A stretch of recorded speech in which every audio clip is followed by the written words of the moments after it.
And that is because of my friendship with Pastor. Very long time ago. Ako, I'm so glad to have you as a friend. Ang mayor ka, nung vice mayor, congressman. And I'm so glad that I have a friend that who became president. I'm proud of that. Taga Davao. No one had believed before that you will be able to be there. They already were saying that, who are you? You know, sino ka lang, taga Davao, gano'n. But you know, it makes us proud. The Boeños and even the whole Philippines now. Proud kami. Presidency for me sa akin was a God-given gift. Galing talaga sa Diyos yan. Kung isipin mo lang, hanggang ngayon, balik ako sa dati, hindi na ako presidente, kita mo naman ninyo. Same house, same pick-up. Yes, Mayor. Talagang sinadya siguro ng... I was there for a purpose actually. Your achievements are unsurpassed until now. Your dedication to the work as a public servant, wherever, whatever, local or national, nakita natin. So, we thank you for that legacy and template of leadership that we won't ever forget. Yung trust mo for the ending the insurgency, yung sa corruption, yung sa drugs, and yung build that made a change in the whole landscape of our Philippines.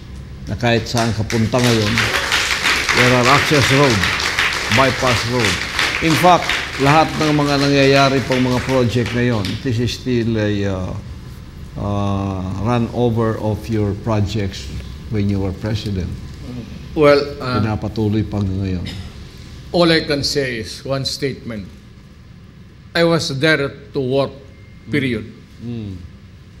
Doon lang, trabaho lang. Pumasok ako magtrabaho, labas ako.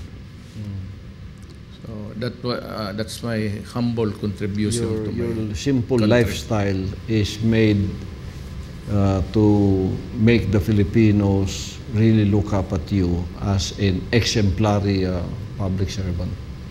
And hindi matatago yun. Even if you're not here, I'm saying that to everyone.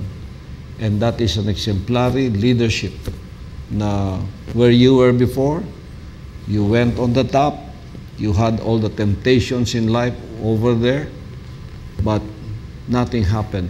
You stay on your values, tapos pinakita mo ang template of leadership, lalo na dyan sa bandang corruption. Then you went back, the same house, sabi mo, the same pickup, the same lifestyle. Sino yung taong gano'n sa libutan na binigay na lahat sa kanya? But still, you stayed on your course as a simple public servant. Ayun lang naman siguro ang Pastor, just being there is already an exceptional gift from God. So why waste it? Why mess it up with... I'm saying it, Mayor, because parang isa ka lang tao sa sanlibutan ng public service, lalo na sa Pilipinas na ridden with corruption, na hindi tinablan ng ganong klaseng temptation. So we wish that there will be more Rodrigo Duterte like you in public service. Well, siguro, totoo naman, Pastor, because I really lived through it.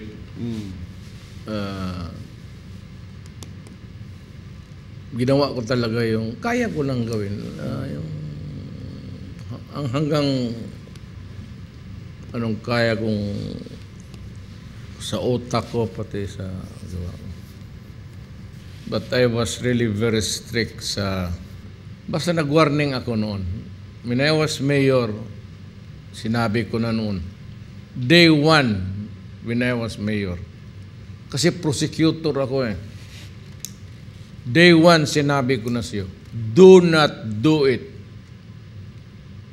nung na-presidente ako, sinabi ko sa kanya, do not do it. Ngayon, nag-it-it ka, naipit ka. Wala na tayo magawa dyan. Tapos na eh.